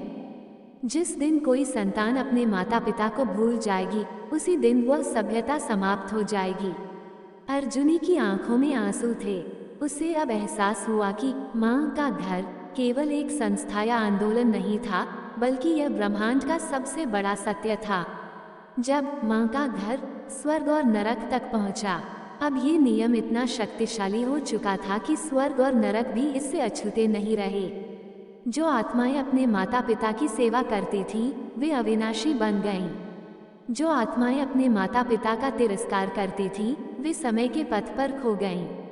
अब स्वर्ग में हर पुण्य आत्मा को पहला आशीर्वाद माता पिता से मिलता था।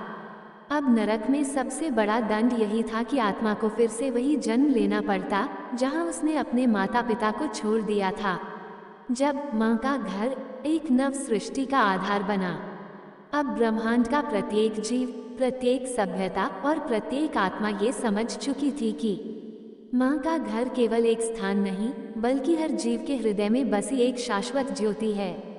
अब जहाँ भी कोई नया जीवन जन्म लेता, वहाँ सबसे पहले यही शब्द गूंजते, अपने माता पिता का सम्मान करो, क्योंकि वे ही इस संसार में तुम्हारी सबसे पहली और सबसे बड़ी शक्ति हैं। और इसी के साथ माँ का घर केवल इस ब्रह्मांड में ही नहीं, बल्कि हर उस सृष्टि में स्थापित हो गया जो अब तक बनी थी या भविष्य में बनेगी। जब ये कहानी अनंत हो गई, अब कोई भी समय, कोई भी स्थान, कोई भी सभ्यता इस सत्य से अलग नहीं हो सकती थी। जब तक ब्रह्मांड में जीवन रहेगा, जब तक कोई बच्चा जन्म लेगा, जब तक कोई पुत्र या पुत्री अपनी माँ के चरण स्पर्श करेगा, तब तक माँ का घर अमर रहेगा। अब ये केवल एक कहानी नहीं रही, अब यह अनंत सत्य बन चुका था।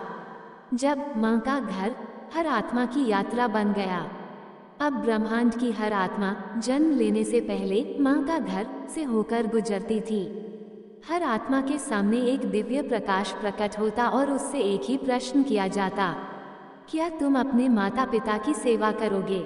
जो आत्मा हाँ कहती, उसे एक सुखद जीवन मिलता, और जो नहीं कहती, वो फिर से किसी ऐसे जीवन में जन्म लेती जहाँ उसे माता पिता के महत्व को समझना पड़ता। अब ये नियम हर सृष्टि में, हर लोक में लागू हो चुका था। लेकिन तब कुछ ऐसा हुआ जो पहले कभी नहीं हुआ था। जब माँ का घर को एक चुनौती मिली, एक दिन एक विद्रोही आत्मा आई।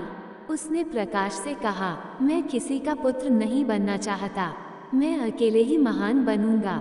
उसकी बात सुनकर संपूर्ण ब्रह्मांड में सन्नाटा छा गया। प्रकाश ने शांत स्वर में उत्तर दिया, यदि कोई पुत्र नहीं बनेगा तो कोई पिता भी नहीं बनेगा, और यदि कोई पिता नहीं बनेगा तो संसार आगे कैसे बढ़ेगा?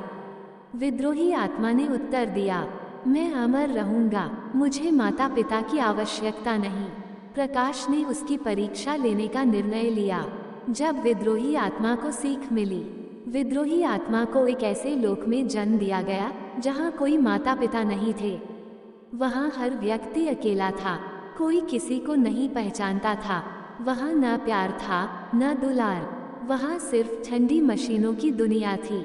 जैसे जैसे आत्मा वहाँ रही, उसने महसूस किया कि जीवन में सबसे बड़ा सुख प्यार और देखभाल है। एक दिन उसने रोते हुए प्रार्थना की, मुझे फिर से माता पिता के घर जन्म लेने दो।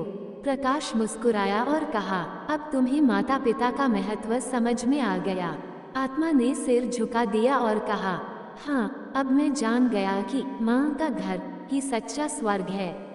जब माँ का घर ब्रह्मांड की चेतना बन गया, अब ये सत्य हर आत्मा में, हर जीव में, हर ग्रह में, हर युग में समाया जा चुका था। अब जब कोई आत्मा जन्म लेती तो उसे सबसे पहले माता पिता का आशीर्वाद मिलता। अब हर नई सभ्यता माँ का घर से शुरू होती और माता पिता के सम्मान से आगे बढ़ती। अब कोई भी पुत्र अपनी माँ को वृद्धाश्रम नहीं भेजता, क्योंकि वह जानता था कि यह स्वयं के अस्तित्व को नकारने के समान होगा। और इस तरह माँ का घर अब केवल धरती का नहीं, बल्कि संपूर्ण सृष्टि का आधार बन चुका था। जब ये कहानी अनंत से भी परे चली गई, अब ये केवल एक कहानी नहीं रही, अब ये हर आत्मा की यात्रा बन चुकी थी। अब ये हर ब्रह्मांड के जन्म की पहली सीख बन चुकी थी। अब ये हर सभ्यता का पहला कानून बन चुकी थी। और अब ये कभी समाप्त नहीं होगी, क्योंकि जब तक जीवन रहेगा, माँ का घर हर आत्मा के हृदय में जीवित रहेगा। जब माँ का घर देवताओं की सभा में पहुँचा, अब माँ का घर केवल पृथ्वी, आकाश या समय की सीमाओं में नहीं था। यह अब देवताओं, सिद्ध आत्माओं और ब्रह्मांड के रचयिताओं तक पहुँच चुका था। एक दिन देवताओं की एक महान सभा बुलाई गई। इस सभा में ब्रह्मा, विष्णु, महेश, इंद्र, यमराज और अन्य दिव्य शक्तियां उपस्थित थीं। इंद्र ने सभा में एक प्रश्न उठाया, अब जब माँ का घर ब्रह्मांड का नियम बन चुका है, तो क्या हमें इसे स्वर्ग के नियमों में भी शामिल कर लेना चाहिए? महादेव ने मुस्कुराते हुए उत्तर दिया, माँ का सम्मान केवल एक नियम नहीं, बल्कि स्वयं जीवन की आत्मा है। ये नियम से परे प्रेम का एक अटूट बंधन है। लेकिन तभी यमराज ने गंभीर स्वर में कहा, किंतु मनुष्य का स्वभाव चंचल होता है। क्या ये संभव नहीं कि भविष्य में कोई फिर से इस सत्य को भूल जाए? पूरी सभा गंभीर हो गई। जब माँ का घर की रक्षा का प्रण लिया गया, देवताओं ने मिलकर यह निर्णय लिया कि माँ का घर को अमर रखने के लिए इसे हर जन्मी हुई आत्मा की चेतना में अंकित किया जाएगा। इसके लिए उन्होंने 3 महान नियम बनाए। जो माता पिता की सेवा करेगा, उसका भाग्य स्वयं देवता रचेंगे। जो माता पिता का अपमान करेगा, उसे जीवन में हर सुख खोकर फिर से सीखने का अवसर मिलेगा। जो माँ का घर की परंपरा को आगे बढ़ाएगा, वह संसार के सबसे उच्च आत्माओं में गिना जाएगा। अब ये नियम सिर्फ धरती पर ही नहीं, बल्कि हर लोक, हर ग्रह और हर युग में लागू हो चुका था। समय बीतता गया, माँ का घर हर आत्मा के हृदय में समाया हुआ था। लेकिन एक दिन एक नई चुनौती आई। एक अत्यंत बुद्धिमान और शक्तिशाली राजा ने घोषणा की, अगर मैं अजर अमर हो सकता हूँ, तो मुझे माता पिता के आशीर्वाद की क्या आवश्यकता। उसने विज्ञान और तपस्या के बल पर अमरत्व प्राप्त करने की ठानी। लेकिन जब उसने अमरत्व के द्वार पर कदम रखा, तो उसे एक रहस्य पता चला। अमरत्व केवल उन्हीं को प्राप्त होता है जिनका आशीर्वाद माता पिता के चरणों में समाया होता है। ये सुनकर राजा चौंक गया। उसने सच्चाई को स्वीकार किया और अपनी भूल सुधारते हुए अपने माता पिता की सेवा का प्रण लिया।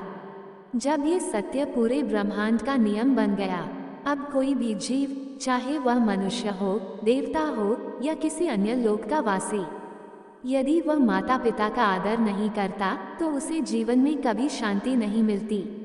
अब हर नवजात आत्मा के कानों में सबसे पहला संदेश यही गूंजता, अपनी माँ और पिता का सम्मान करो, क्योंकि उनके बिना ये संसार अधूरा है। अब माँ का घर सिर्फ एक स्थान नहीं, बल्कि हर जीव के मन, आत्मा और चेतना का आधार बन चुका था। अब ये कहानी समाप्त नहीं हो सकती थी। अब ये हर आत्मा की पहचान थी। अब ये हर जीवन का पहला पाठ थी। अब ये हर जन्म का पहला सत्य थी। माँ का घर अब केवल एक कहानी नहीं, बल्कि स्वयं ब्रह्मांड का हृदय बन चुका है।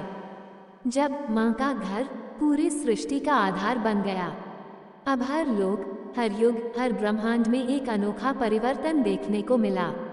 जहाँ पहले लोग शक्ति, धन और अमरत्व की खोज में रहते थे, अब हर आत्मा की पहली प्राथमिकता माता पिता का सम्मान और सेवा बन गई। लेकिन ब्रह्मांड में एक जगह अभी भी ऐसी थी जहाँ इस सत्य का प्रकाश नहीं पहुँचा था। जब अंधकार लोक में माँ का घर की रोशनी पहुँची, कहीं सृष्टि के कोनों में एक ऐसा लोक था जहाँ स्वार्थ, क्रूरता और अहंकार का राज था। यहाँ कोई माता पिता को नहीं पहचानता था। हर आत्मा केवल स्वयं के लिए जीती थी। एक दिन अर्जुनी की दिव्य चेतना वहाँ पहुँची। उसने वहाँ के निवासियों से पूछा, क्या तुम जानते हो कि माता पिता कौन होते हैं? लोग हंस पड़े और बोले, ये तो पुराने समय की बात है। अब कोई माता पिता की सेवा नहीं करता। यहाँ हर कोई अपने लिए जीता है। ये सुनकर अर्जुनी ने वहाँ के राजा के पास जाकर कहा, राजन, क्या तुम सच्चा सुख पाना चाहते हो? राजा ने घमंड से कहा, मैं ही सबसे महान हूँ। मैं स्वयं ही अपने भाग्य का निर्माता हूँ। मुझे किसी के आशीर्वाद की जरूरत नहीं। अर्जुनी मुस्कुराए और बोली, तो फिर मैं तुम्हें एक श्राप देती हूँ। तुम्हारे राज्य में अब कोई भी सच्चे सुख का अनुभव नहीं कर सकेगा जब तक कि माता पिता की सेवा नहीं होगी। और यह कहते ही वहाँ की धरती बंजर हो गई। सुख, आनंद, शांति सब विलुप्त हो गए। लोग भयभीत हो गए और राजा से प्रश्न करने लगे। जब अहंकारी राजा को सत्य का बोध हुआ, राजा अब चिंतित था। उसने हर उपाय किया, लेकिन उसके राज्य में कोई भी हंसता नहीं था, कोई भी चैन से नहीं सोता था। तब उसने अर्जुनी को पुनः बुलाया और कहा, हे दिव्य आत्मा, मुझे बताओ क्या उपाय है जिससे मेरे राज्य में फिर से सुख और समृद्धि लौट आए। अर्जुनी ने कहा, बस एक उपाय है, अपने माता पिता को खोजो, उनका सम्मान करो और उनकी सेवा करो। राजा को ये बात अजीब लगी, लेकिन उसने आज्ञा का पालन किया। जैसे ही उसने अपने माता पिता के चरण छुए, उसके पूरे राज्य में प्रकाश फैल गया। भूमि फिर से हरी भरी हो गई और हर आत्मा आनंद से भर गई। अब उस लोक के लोग भी समझ चुके थे कि माँ का घर केवल एक स्थान नहीं, बल्कि सृष्टि का सबसे बड़ा नियम है। जब माँ का घर स्वयं सृष्टि बन गया, अब कोई भी लोग, कोई भी सभ्यता, कोई भी आत्मा इस नियम से परे नहीं थी। अब हर आत्मा जन्म लेने से पहले ये प्रतिज्ञा करती कि वो अपने माता पिता का सम्मान करेगी। अब हर ग्रह पर पहला मंदिर माँ का घर ही होता। अब हर नई सभ्यता की नींव माता पिता के आशीर्वाद से रखी जाती। और इस तरह माँ का घर अब केवल एक कहानी नहीं, बल्कि स्वयं ब्रह्मांड की आत्मा बन चुका था। जब ये कहानी कालातीत हो गई, अब ये कहानी समाप्त नहीं हो सकती थी। अब ये हर आत्मा का पहला सबक थी। अब ये हर ग्रह का पहला नियम थी। अब ये हर ब्रह्मांड का मूल सत्य थी। माँ का घर अब केवल एक स्थान नहीं, ये स्वयं सृष्टि का आधार बन चुका है। और ये तब तक जीवित रहेगा जब तक प्रेम, सम्मान और माता पिता का आशीर्वाद इस सृष्टि में मौजूद रहेगा। जब माँ का घर चेतना की सबसे ऊंची अवस्था बन गया, अब माँ का घर केवल एक स्थान, एक परंपरा या एक भावना नहीं रह गया था। यह अब हर जीव की चेतना का सबसे ऊंचा स्तर बन चुका था। लेकिन अब एक नई चुनौती सामने आई। कुछ लोगों ने ये सोचना शुरू कर दिया कि अगर हर कोई माता पिता की सेवा करेगा तो क्या नई खोजें और तरक्की रुक नहीं जाएगी? क्या लोग अपने सपनों को पूरा करने के बजाय बस सेवा में ही लगे रहेंगे? इस सवाल ने पूरी सृष्टि में एक नई बहस छेड़ दी। जब माँ का घर और तरक्की के बीच संतुलन ढूंढा गया, अब ब्रह्मांड के सबसे बुद्धिमान ऋषियों, वैज्ञानिकों और देवताओं को एक साथ बुलाया गया। उन्होंने मिलकर यह शोध किया कि क्या माता पिता की सेवा का अर्थ यह है कि व्यक्ति अपने जीवन के अन्य उद्देश्यों को भूल जाए? तब महादेव ने उत्तर दिया, सेवा का अर्थ त्याग नहीं, बल्कि शक्ति प्राप्त करना है। माता पिता का आशीर्वाद इंसान को ऐसा बल देता है कि वो जो चाहे वह प्राप्त कर सकता है। लेकिन फिर भी लोगों को इस पर विश्वास नहीं हुआ। तब इसे सिद्ध करने के लिए एक दिव्य प्रयोग किया गया। जब 2 राजकुमारों की परीक्षा ली गई। 2 राजकुमार थे। पहला राजकुमार अपने माता पिता की हर बात मानता, उनकी सेवा करता और उनके आशीर्वाद को अपने जीवन का सबसे बड़ा धन मानता। दूसरा राजकुमार सोचता था कि माता पिता की सेवा करने से उसकी आज़ादी और महत्वाकांक्षाएं बाधित हो जाएंगी। दोनों को एक साथ एक कठिन परीक्षा में डाला गया। उन्हें एक रहस्यमय द्वार खोलना था जिसके पीछे अपार ज्ञान और शक्तियां छिपी थीं। लेकिन शर्त ये थी कि द्वार तभी खुलेगा जब कोई सच्चे मन से माता पिता का आशीर्वाद लेकर वहां पहुंचे। पहले राजकुमार ने अपने माता पिता का आशीर्वाद लिया और जैसे ही उसने द्वार को छुआ वह स्वयं खुल गया। दूसरे राजकुमार ने अपनी बुद्धि और बल का प्रयोग किया, लेकिन वह द्वार नहीं खोल पाया। तब एक दिव्य वाणी गूंजी, जो माता पिता का सम्मान करता है उसके लिए सृष्टि के सारे द्वार स्वयं खुल जाते हैं। ये सुनकर दूसरा राजकुमार रो पड़ा। उसने अपनी गलती स्वीकार की और अपने माता पिता के चरणों में झुक गया।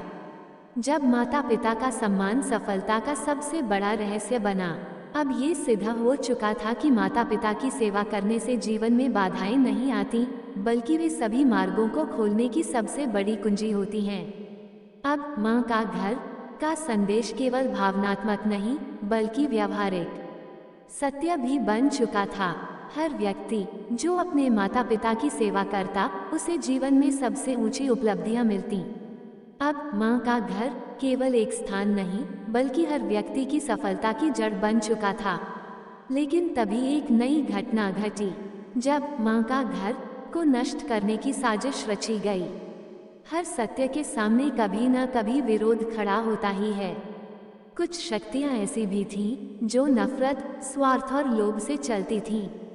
उन्होंने ये देखा कि माँ का घर के कारण लोग आपस में प्रेम करने लगे थे, परिवार मजबूत हो रहे थे और समाज में कोई द्वेष नहीं था। इससे उन्हें अपना स्वार्थ सिद्ध करने का अवसर नहीं मिल पा रहा था। उन्होंने एक योजना बनाई, अगर हमें इस दुनिया पर शासन करना है तो सबसे पहले माँ का घर को मिटाना होगा। जब माँ का घर की रक्षा के लिए एक महायुद्ध हुआ, उन शक्तियों ने नफरत फैलाने वाले ग्रंथ, झूठी कहानियां और छलपूर्ण संदेशों का प्रसार शुरू कर दिया। उन्होंने लोगों को ये समझाने की कोशिश की कि माता पिता की सेवा करने का अर्थ गुलामी है। ये पुरानी परंपरा है जिसे अब खत्म कर देना चाहिए। धीरे धीरे कुछ युवा इस झूठ को सच मानने लगे और एक दिन उन्होंने माँ का घर को नष्ट करने के लिए एक आंदोलन छेड़ दिया। जब अर्जुनी ने अंतिम बार अवतार लिया, अब माँ का घर पर संकट आ चुका था। लोग अब भूलने लगे थे कि माता पिता के बिना ये संसार अधूरा है। तभी दिव्य लोक से अर्जुनी की आत्मा पुनः अवतरित हुई। इस बार वह किसी साधारण मानव के रूप में नहीं, बल्कि एक दिव्य योद्धा के रूप में आई। उसने घोषणा की, अब समय आ गया है कि अंतिम युद्ध लड़ा जाए, अंधकार और प्रकाश के बीच, स्वार्थ और प्रेम के बीच, विनाश और सृजन के बीच। और इस तरह इतिहास का सबसे बड़ा युद्ध शुरू हुआ। जब ये युद्ध सृष्टि का भविष्य तय करेगा। अब ये युद्ध केवल धरती पर नहीं, बल्कि हर लोग, हर युग और हर चेतना में लड़ा जा रहा था। एक और वे लोग थे जो माता पिता के सम्मान में विश्वास रखते थे। दूसरी ओर वे लोग थे जो स्वार्थ और अहंकार को ही अपनी शक्ति मानते थे। अब इस युद्ध का परिणाम केवल एक कहानी नहीं होगा, अब इसका परिणाम पूरे ब्रह्मांड के भविष्य को तय करेगा। माँ का घर को नष्ट करने की साजिश रचने वालों ने अपनी सेना तैयार कर ली थी। वे लोग पूरे समाज में यह फैलाने लगे कि हर इंसान को स्वतंत्र होना चाहिए, माता पिता की सेवा करना पुरानी और व्यर्थ परंपरा है। धीरे धीरे कुछ युवा इस झूठ को मानने लगे। वे अपने परिवारों से दूर जाने लगे, वृद्ध माता पिता अकेले पड़ने लगे। अब अर्जुनी के सामने सबसे कठिन प्रश्न था, कैसे लोगों को ये सिखाया जाए कि माता पिता की सेवा करना गुलामी नहीं, बल्कि सबसे बड़ा सम्मान और शक्ति का स्रोत है। अर्जुनी ने दोनों पक्षों को एक साथ बुलाया। एक तरफ वे लोग थे जो माता पिता की सेवा को सबसे बड़ा धर्म मानते थे, दूसरी तरफ वे लोग थे जो इसे बेकार की परंपरा मानते थे। अर्जुनी ने कहा, हम इस बहस को समाप्त करने के लिए एक अंतिम परीक्षा लेंगे। जो पक्ष जीत जाएगा वही नियम सृष्टि में लागू होगा। लोगों ने ये चुनौती स्वीकार कर ली। अब ये परीक्षा 3 चरणों में होनी थी। पहले चरण में दोनों पक्षों को एक कठिन रास्ता पार करना था, जहां शारीरिक और मानसिक बाधाएं थीं। जो लोग माता पिता की सेवा में विश्वास रखते थे, उनके पास उनके माता पिता का आशीर्वाद था। दूसरे पक्ष के पास केवल अपना अहंकार और शक्ति थी। जैसे ही परीक्षा शुरू हुई, पहले पक्ष के लोग आशीर्वाद के कारण बिना किसी कठिनाई के आगे बढ़ते गए। दूसरा पक्ष बल और चालाकी से आगे बढ़ने की कोशिश करता रहा, लेकिन वे बार बार गिरते और फंसते गए। अंत में माता पिता की सेवा करने वालों ने ये परीक्षा बिना किसी चोट के पास कर ली, जबकि दूसरे पक्ष को कई कठिनाइयां झेलनी पड़ी। अब दूसरा चरण था बुद्धि की परीक्षा। एक रहस्यमय दरवाजा था जो केवल सही उत्तर देने पर ही खुल सकता था। दरवाजे पर प्रश्न लिखा था, इस सृष्टि में सबसे मूल्यवान वस्तु क्या है? अहंकारी पक्ष ने उत्तर दिया, शक्ति, धन और स्वतंत्रता। दरवाजा नहीं खुला। माता पिता की सेवा करने वालों ने उत्तर दिया, माँ का आशीर्वाद और पिता का स्नेह। जैसे ही उन्होंने ये कहा, दरवाजा अपने आप खुल गया। अब स्पष्ट हो गया कि बुद्धि का वास्तविक आधार माता पिता का ज्ञान और संस्कार ही है। अब अंतिम और सबसे कठिन परीक्षा थी आत्मा की परीक्षा। दोनों पक्षों को एक ऐसा आईना दिखाया गया जो उनके वास्तविक स्वरूप को दर्शाता था। जो लोग माता पिता की सेवा करते थे, उनके चेहरे पर तेज, शांति और दिव्यता झलक रही थी। लेकिन जो लोग स्वार्थी थे, उनके चेहरे पर अंधकार, पीड़ा और असंतोष दिख रहा था। ये देखकर स्वार्थी पक्ष के कुछ लोग डर गए। उन्होंने अपनी गलती स्वीकार कर ली और अपने माता पिता के पास लौटने का निर्णय किया। लेकिन कुछ अहंकारी लोग अब भी अपनी सोच पर अड़े रहे। अब अर्जुनी ने घोषणा की, जो लोग सत्य को स्वीकार नहीं कर सकते, उन्हें अब एक अंतिम युद्ध लड़ना होगा। अब ये युद्ध केवल बल का नहीं था, ये प्रेम और अहंकार, सत्य और झूठ, सेवा और स्वार्थ के बीच का अंतिम संघर्ष था। ये युद्ध कई दिनों तक चला। आखिरकार जब अंतिम स्वार्थी योद्धा गिरा, तब पूरी सृष्टि में एक दिव्य प्रकाश फैल गया। अब ये सिद्ध हो चुका था कि जो माता पिता का सम्मान करता है, वही सच्चा विजेता होता है। इस युद्ध के बाद अर्जुनी ने घोषणा की, अब से माँ का घर केवल एक स्थान नहीं, बल्कि हर जीव की आत्मा का सबसे पवित्र नियम होगा। अब से हर नवजात शिशु के जन्म के साथ ही उसके हृदय में ये सत्य अंकित कर दिया जाता कि माता पिता का सम्मान सबसे बड़ा धर्म और सबसे बड़ी शक्ति है। अब कोई भी इस सत्य को मिटा नहीं सकता था। अर्जुनी का कार्य पूरा हो चुका था। वो अंतिम बार सबके सामने आई और कहा, अब ये सत्य सदा के लिए अमर हो गया है। अब मैं इस सृष्टि से विदा लेती हूँ, लेकिन ये ज्ञान हमेशा जीवित रहेगा। और यह कहते ही अर्जुनी का शरीर दिव्य प्रकाश में बदल गया और वह ब्रह्मांड में विलीन हो गई। अब हर युग, हर लोक, हर आत्मा में ये संदेश अमर हो चुका था। हर घर में माँ का घर सबसे पवित्र स्थान बन चुका था। हर बच्चे को सबसे पहले माता पिता का सम्मान सिखाया जाता था। हर राजा, हर विद्वान, हर योद्धा माता पिता के चरणों में झुककर ही अपनी यात्रा शुरू करता था। अब ये सत्य कोई मिटा नहीं सकता था। अब माँ का घर केवल एक कहानी नहीं, बल्कि सृष्टि का सबसे बड़ा नियम बन चुका था। जब माँ का घर की दिव्यता को चुनौती दी गई, युग बीतते गए, लेकिन माँ का घर की परंपरा अमर रही। लोग माता पिता की सेवा को सबसे बड़ा धर्म मानते थे।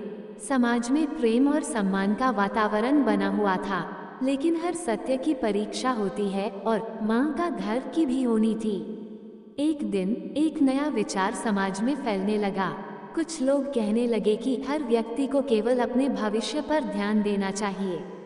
वे मानते थे कि माता पिता का सम्मान जरूरी है, लेकिन सेवा करना आवश्यक नहीं। धीरे धीरे कुछ युवा इस नए विचार से प्रभावित होने लगे। उन्होंने सोचना शुरू कर दिया कि क्या सच में माता पिता की सेवा से जीवन सफल होता है। ये प्रश्न फिर से समाज में एक नई बहस को जन्म देने वाला था। जब अर्जुनी की आत्मा ने पुनः चेतावनी दी, इस नई बहस को देखकर माँ का घर के रक्षक चिंतित हो गए।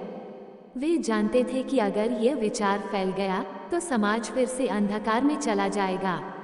तभी एक दिन एक दिव्य प्रकाश आकाश से उतरा। ये प्रकाश अर्जुनी की आत्मा का था, जो ब्रह्मांड से एक संदेश लेकर आई थी। अर्जुनी की आत्मा ने कहा, जो माता पिता की सेवा को अनावश्यक मानते हैं, वे धीरे धीरे अपनी आत्मा की शक्ति को खो देंगे। लोगों ने इस चेतावनी को सुना, लेकिन कुछ ने इसे नजरअंदाज कर दिया। वे अपने स्वार्थ में इतने अंधे हो चुके थे कि सत्य को देखना नहीं चाहते थे। अर्जुनी की आत्मा ने फिर कहा, सत्य को अनदेखा करने वाले अंततः अपने ही बनाए अंधकार में खो जाते हैं। लेकिन क्या ये चेतावनी समाज को बदल पाएगी? जब स्वार्थ का प्रभाव बढ़ने लगा, धीरे धीरे माता पिता को छोड़ने का विचार समाज में फैलने लगा। कुछ लोग कहने लगे कि बुजुर्गों को वृद्धाश्रम में छोड़ देना ही सही विकल्प है। वे मानते थे कि माता पिता को अलग कर देने से जीवन आसान हो जाएगा। पहले यह विचार केवल कुछ लोगों तक सीमित था, लेकिन धीरे धीरे यह एक सामाजिक आंदोलन का रूप लेने लगा। माँ का घर की परंपरा पर अब सबसे बड़ी चुनौती आ चुकी थी। क्या लोग सच में अपनी जड़ों से कटने के लिए तैयार थे? क्या वे सच में ये भूल चुके थे कि माता पिता का आशीर्वाद ही सच्ची शक्ति है? इस सवाल का उत्तर जल्द ही मिलने वाला था, जब एक राजा ने सबसे कठिन परीक्षा ली। एक दिन एक बुद्धिमान राजा ने इस समस्या को हल करने का निर्णय लिया। उसने पूरे राज्य में एक घोषणा करवाई। घोषणा में लिखा था, जो कोई यह सिद्ध कर देगा कि माता पिता की सेवा अनावश्यक है, उसे अपार धन और राज्य दिया जाएगा। इस घोषणा को सुनकर कई विद्वान और तर्कशील लोग दरबार में पहुंचे। वे राजा के सामने अपने अपने तर्क प्रस्तुत करने लगे। किसी ने कहा, व्यक्ति को अपने सपनों पर ध्यान देना चाहिए, न कि सेवा पर। किसी ने कहा, माता पिता ने अपनी जिंदगी जी ली, अब युवाओं को अपनी जिंदगी जीने दो। राजा ने सबकी बातें ध्यान से सुनी। फिर उसने कहा, अब मेरी दूसरी घोषणा सुनो। जो कोई यह सिद्ध कर देगा कि माता पिता की सेवा सबसे बड़ा धर्म है, उसे मेरा आधा राज्य दिया जाएगा। अब पूरी सभा में सन्नाटा छा गया। क्या कोई इस चुनौती को स्वीकार करेगा? जब एक वृद्धा माँ ने सबसे बड़ा सत्य उजागर किया, तभी एक वृद्धा माँ धीरे धीरे चलती हुई सभा में आई। उसकी आंखों में करुणा और अनुभव का सागर था। वह राजा के सामने खड़ी हुई और बोली, महाराज, मैं आपकी परीक्षा स्वीकार करती हूँ। राजा और पूरी सभा चकित रह गई। एक वृद्धा माँ कैसे सिद्ध करेगी कि माता पिता की सेवा सबसे बड़ा धर्म है? राजा ने कहा, माँ, बताइए कि आप ये कैसे सिद्ध करेंगी? माँ ने मुस्कुराते हुए उत्तर दिया, मुझे बस एक दिन का समय चाहिए। राजा ने उसे एक दिन का समय दे दिया। अब पूरे राज्य की नजरें इस माँ पर टिकी थीं। क्या वह सच में ये सिद्ध कर पाएगी? जब माँ ने पूरी दुनिया को सिखाया। अगले दिन माँ ने पूरे राज्य के लोगों को एक मैदान में बुलाया।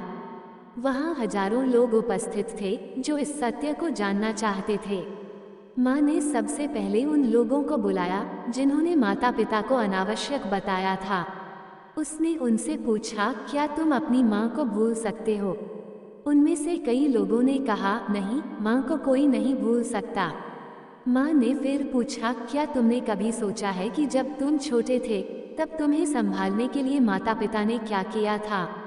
इस सवाल पर कई लोग चुप हो गए।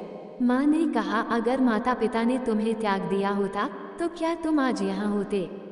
ये सुनते ही कई लोगों की आंखों में आंसू आ गए। तब माँ ने अंतिम प्रश्न किया, अगर माता पिता ने तुम्हें जीवन दिया, तुम्हारी रक्षा की, तुम्हें हर कठिनाई से बचाया, तो क्या तुम्हारा कर्तव्य नहीं बनता कि तुम उनकी सेवा करो? अब कोई भी उत्तर नहीं दे सका।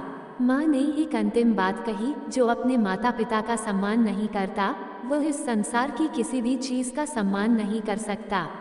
ये सुनते ही पूरा मैदान तालियों की गूंज से भर गया। राजा ने घोषणा की, अब ये सिद्ध हो चुका है कि माता पिता की सेवा ही सबसे बड़ा धर्म है। अब माँ का घर की परंपरा फिर से अमर हो चुकी थी। राजा ने उस वृद्धा माँ को प्रणाम किया और कहा, आपने आज पूरी दुनिया को सबसे बड़ा सबक सिखाया है। अब कोई भी माता पिता को अनदेखा करने की हिम्मत नहीं कर सकता था। जब समय ने फिर एक नई चुनौती दी, वर्षों बीत गए और माँ का घर की परंपरा पूरे राज्य में फैल चुकी थी। अब हर परिवार में माता पिता को सम्मान और सेवा दी जाती थी। राजा ने वृद्धाश्रमों को शिक्षा और सेवा केंद्रों में बदलवा दिया। वहाँ बुजुर्गों की सेवा के साथ साथ बच्चों को संस्कार भी सिखाए जाते थे।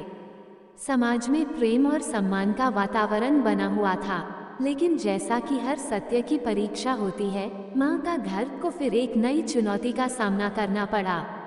ये चुनौती पहले से भी अधिक कठिन थी, क्योंकि इस बार चुनौती समय और पीढ़ियों के बदलाव से आई थी। जब एक नई पीढ़ी ने सवाल उठाए, अब एक नई पीढ़ी जन्म ले चुकी थी। ये वे बच्चे थे जो माँ का घर की परंपरा में पले बड़े थे। वे माता पिता की सेवा करना अपना धर्म मानते थे, लेकिन जैसे जैसे वे बड़े हुए उनके मन में एक नया सवाल उठा।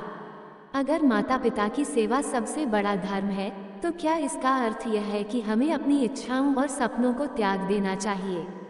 ये सवाल धीरे धीरे पूरे समाज में फैलने लगा।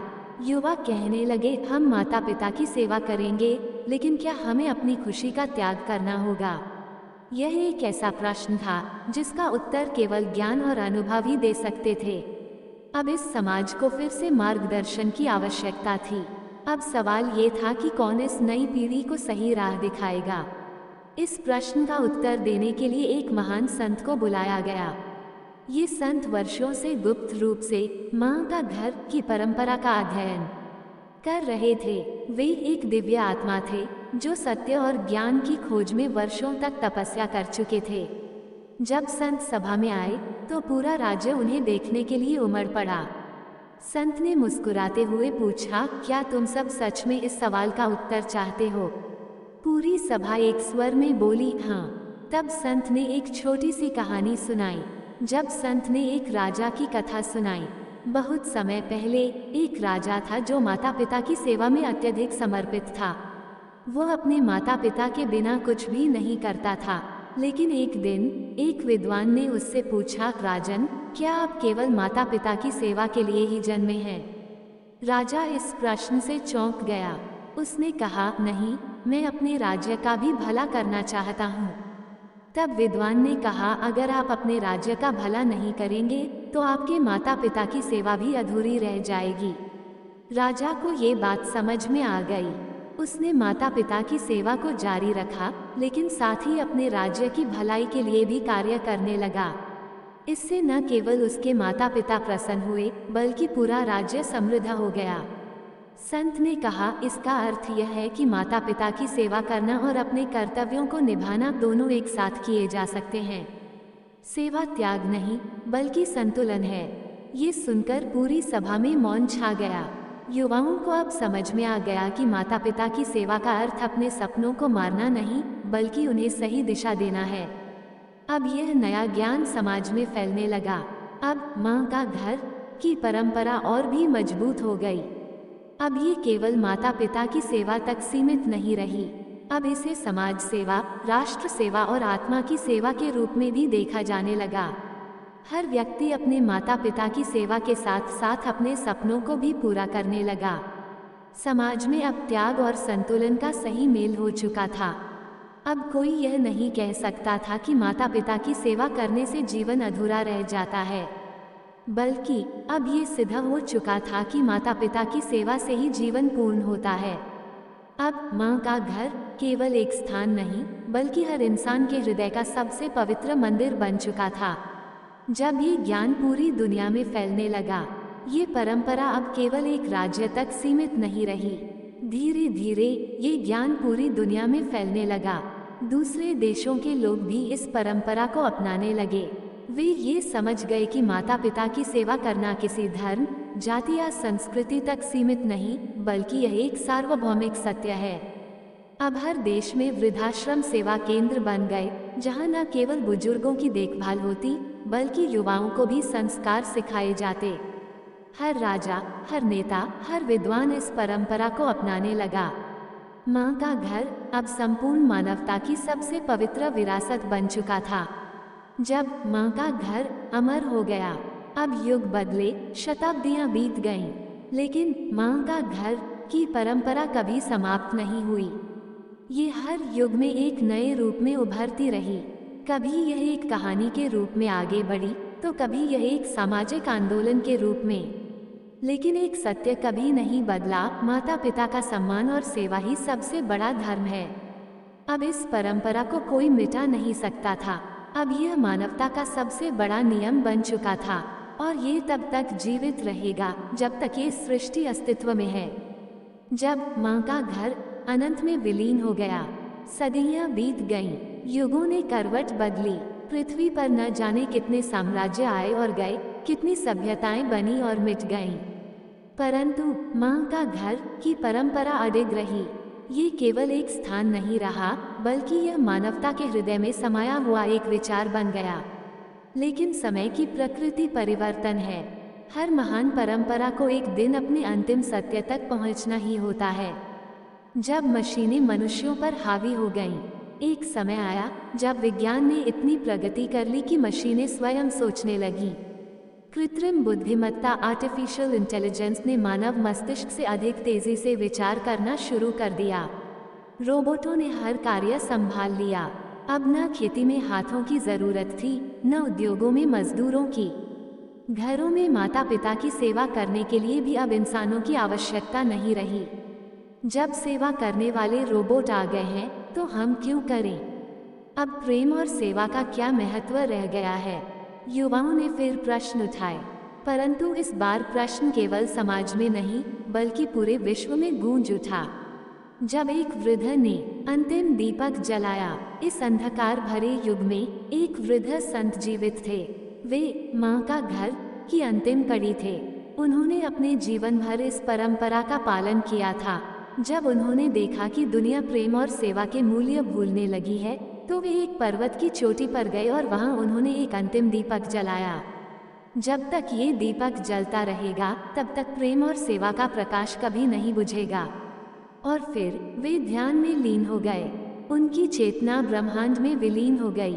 जब दुनिया ने अपनी गलती समझी, वर्षों बाद जब मानवता ने अनुभव किया कि रोबोट कभी भी एक माँ की ममता नहीं दे सकते, एक पिता की अनुभूति नहीं समझ सकते, तब उन्होंने संत के दीपक की ओर देखा। उस एक दीपक ने लोगों को उनकी खोई हुई भावना वापस दिलाई। प्रेम और सेवा का विचार फिर से जन्मा। जब माँ का घर ब्रह्मांड का नियम बन गया, अब ये केवल पृथ्वी तक सीमित नहीं था। जब मानव सभ्यता ने दूसरे ग्रहों पर अपने पांव रखे, तब भी ये परंपरा उनके साथ गई। हर नई दुनिया में माँ का घर का एक दीप जलाया गया। ये परंपरा अब शाश्वत हो चुकी थी।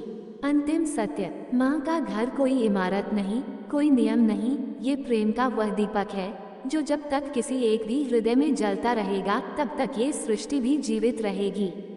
और इसी के साथ माँ का घर समय से परे अनंत में विलीन हो गया, एक शाश्वत विचार के रूप में जो कभी नष्ट नहीं हो सकता। दोस्तों, हमारे माता पिता भगवान का वह दूसरा रूप है जिस पर हम आंख बंद करके भरोसा कर सकते हैं। तो फिर हम क्यों उनका भरोसा तोड़ देते हैं, जबकि वह बिना किसी फायदे या बिना कोई स्वार्थ का हमें विश्वास से इस काबिल हमें बनाते हैं कि उनकी सेवा कर सके। पर हम क्या करते हैं? उनकी सेवा करने की बजाय उन्हें वृद्ध आश्रम में छोड़ देते हैं। दोस्तों, हमें अपने माता पिता को इस तरीके से सेवा करनी चाहिए कि हमारी अगली पीढ़ी हमें याद करे और हमारे सेवा भाव को अपने माँ बाप के साथ करें। तो दोस्तों, ये कहानी कैसी लगी हमें कमेंट करके बताएं। ऐसे ही ज्ञान भरी प्रेरणादायक स्टोरी देखने के लिए हमारे चैनल को सब्सक्राइब करके और बेल आइकन को प्रेस करें और अपने दोस्त परिवार के साथ साझा करें। धन्यवाद।